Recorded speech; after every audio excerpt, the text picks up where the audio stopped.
Chadster, do you have an update for me on Pam's property? I do. So we got our soil test back. I remember we sent out a sample, did a basic soil test to see what it came back with. Again, just remembering it was a really sandy soil. We knew that when we took the sample. The biggest thing that I look for, or the most important thing that I look for when I'm looking at a soil sample, is what's the pH. Ideally for a lawn in our area, we want to see a pH somewhere between, we'll say 6.3 and 6.8. A hair higher, a hair lower is okay, but if you're too far out of whack, you're going to have problems. And to kind of simplify that, if your pH levels are too high or too low, nutrients are either not going to be available in the soil or they're going to be bound in the soil, which means that the plant can't actually use it even if it's there. So having your pH in the right level is the most important step towards having a nice lawn. The pH of this lawn was 5.9. That's on the low side. It's definitely an issue that we want to address. We're going to address that already because that's part of our program. Put down a soil amendment based on the pH. Up front, we know this lawn was really struggling. When we see a low pH like this, we don't want to wait. We want to start to correct that.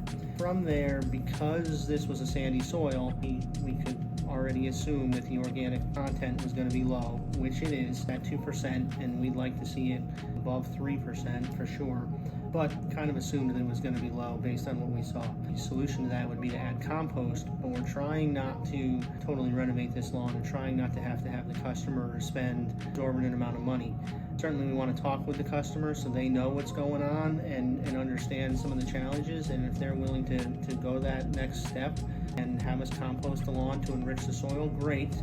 If not, at least they understand the challenges that are there. And then basically, again, being a sandy soil, not having good organic matter, it's kind of low on everything. This is not a rich soil like you think of a nice rich topsoil that's really black and has all those nutrients in it. This is sand. Think about when you go to the beach and you look at the sand.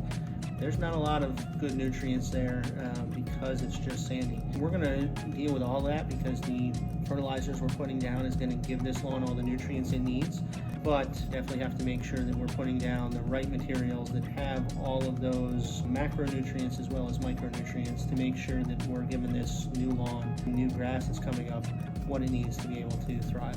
Now, based on everything that you saw there, do you think there'll be significant progress this season, or is it more of a long-term thing for this project? My biggest concern for this lawn, again, because of how sandy it is how susceptible it's going to be to drying out. We're going to go take a look at this lawn later on, but we've had a really dry spring, so I'm not expecting to see really great results because of how dry it's been. Again, sand is going to dry out really quickly, which makes it really difficult for new seedlings to get established and to grow deep roots when it's drying out so quickly. Obviously, we want to make sure that it has all the nutrients it needs, but water is really my primary concern. If there's not enough water to support grass and to keep it alive and well, there's no chance. I need you to say something all right.